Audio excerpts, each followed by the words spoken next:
Welcome to Sri Manju vlogs. So எவ்வளவு snow பெஞ்சிட்டு இருக்குது பாருங்க. அந்த சைடு இந்த சைடு எல்லா சைடும். ஆமா கரெக்ட். இது வரைக்கும் ஒரு 8 to 10 inches ஸ்னோ வந்திருக்கும். ஆனாலுமே நம்மளோட டெய்லி எல்லா ஆக்டிவிட்டியும் நடந்துட்டே தான் இருக்கணும். இது வரைக்கும் கரண்ட் போகல, எல்லாமே நார்மலா தான் இருக்குது. பட் நம்ம கரண்ட் போனா கூட நம்ம வீட்டில் தேவையானது எல்லாமே நம்ம ரெடி பண்ணி தான் வச்சிருக்கிறோம். ஸோ நெக்ஸ்ட் டே நாளைக்கு வரைக்கும் மத்தியானம் வரைக்கும் ஸ்னோ இருக்குன்னு இருக்காங்க. பாப்பா எப்படி இருக்குங்கிறது குட்டி குட்டி ஷார்ட்ஸா நான் வந்துட்டு உங்களுக்கு இன்க்ளூட் பண்றேன். ஸோ இன்னைக்கு நம்ம வீட்டு ஸ்னோ டேல என்ன லஞ்சுன்னு பார்க்கலாம். வெஜிடேரியனும் இருக்குது, நான் வெஜிடேரியன். ஸோ நான் வெஜ், அவங்க எல்லாம் நான்வெஜ். சிம்பிளானதுதான், ஏன்னா ரொம்ப கோல்டா இருக்கிறதுனால டக்கு டக்குன்னு நம்மளால என்ன சாப்பாடு பண்ண முடியுமோ அதெல்லாம் பண்ணி வச்சிருக்கிறேன்.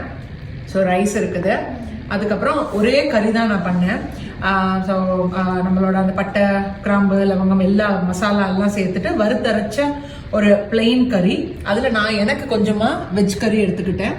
அண்ட் ஸ்ரீதருக்கும் பாப்பாங்களுக்கும் அதே கறியில் முட்டை போட்டு முட்டை குழம்பு மாதிரி பண்ணி வச்சிருக்கிறேன். இல்லைன்னா தனித்தனியாக என்னங்க வெஜ் தனியாக நான்வெஜ் தனியாக என்ன பண்ண முடியும். அதுக்கப்புறம் பார்த்தீங்கன்னா அவங்க 3 பேருக்கும் சில்லி சிக்கன் ரொம்ப பிடிக்கும். ஸோ இதுவும் சிம்பிளாக தான், மேரினேட் பண்ணிட்டு டக்குன்னு நம்ம ஆயிலில் வந்து சாட்டே பண்ணிட்டா போதும். அது ஒரு சிம்பிளான சில்லி சிக்கன். திருப்பி எனக்கு வந்து கோவக்காய் கூட்டு பண்ணியிருக்கிறேன். அப்புறம் தயிர் இருக்குது, என் ஃப்ரெண்டு கொடுத்த ஊறுகாய் இருக்குது, சிப்ஸ் இருக்குது. அவ்வளோதான் நம்ம வீட்டில் லஞ்ச் இன்னைக்கு. உங்கள் வீட்டில் இந்த வின்டருக்கு இன்னைக்கு இந்த கோல்டான நாளுக்கு என்ன லஞ்சுங்கிறது மறக்காம கமெண்ட் பண்ணுங்க. பாய்.